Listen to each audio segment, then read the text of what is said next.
In this brave new world, who preserves games in a digital-only future? So with the Microsoft document leak that recently happened, it was revealed that there's an all-new digital-only Series X that's going to be released.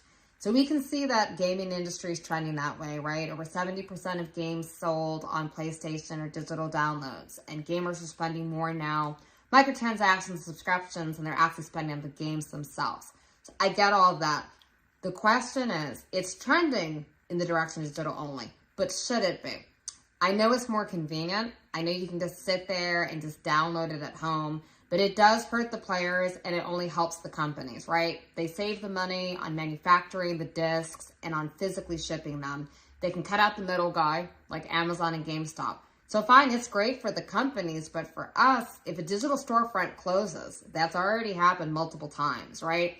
But publisher delist a game, that's it. Your digital download is gone, right? So how do we play these games moving forward then, right? Outside of like online piracy, which is obviously illegal, the games are going to be gone forever. So just, that's what we want to talk about. Like, think about that for one moment, because I'm thinking back to like SNES, and I'm thinking back to Star Fox, and I'm thinking back to Donkey Kong Country, and I'm thinking back to like Killer Instinct, back to the Nintendo, Ninja Gaiden, and I'm thinking back to Kung Fu, and I'm thinking back to like Ghouls and Goblins and all those games. And once we reach this new digital-only frontier, although it seems inevitable, they're going to be gone. Like, guys, there are movies that are silent, like, from 100 years ago.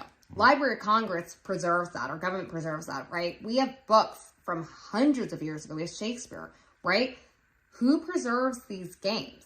Right. Accessibility has seemed to have ruined the collectability of games as a whole. And myself, as more of a console gamer instead of a PC gamer, I already know that PC has already advanced itself to that digital only age, and I accept that with PC, with every type of software that's installed on our computers. But video games were as sacred as comic books to an extent. I love the fact that I can collect a bunch of different video games, pop them in and out like I did in the Genesis, Nintendo 64 era, put a game disc in, put a cartridge in, read the instruction manuals. The instruction manuals were such a big part of a lot of the experience that we had.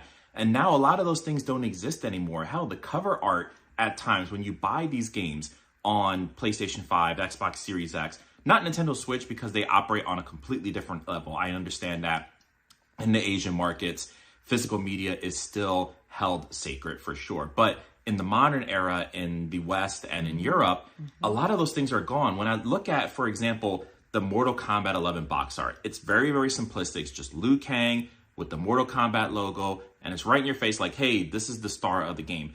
But when you look at a game, say, for example, like Super Mario Brothers Wonder, and all the different characters and how much color pops out, even to an extent, Sonic Superstars. Yes, that's also a physical game as well, but all the color that pops out of that, that's what I missed about the early eras of video games. And now when you get into a situation where the PS3 online marketplace has been shut down, Xbox 360 marketplace shuts down September the 30th. The only way I can play some of those games, because not all Xbox 360 games are backwards compatible with the Xbox One and the Series X, which I have a few of. PlayStation 3 is not compatible at all with the PlayStation 5. Yeah, Nintendo Switch doesn't have backwards compatibility, but that doesn't mean that you can just go out and do whatever you can to get a GameCube or get a Nintendo Wii or get a Wii U or all those consoles. Physical media was always sacred.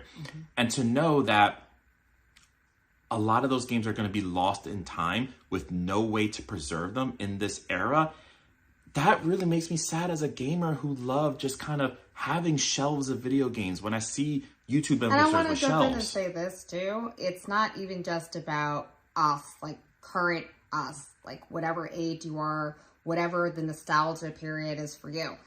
Like, is it going to be the case in 50 years that those people are like, what was Mega Man? Because at that point, when this is firmly established, right, at some point, guys, the physical copies are going to stop working, right?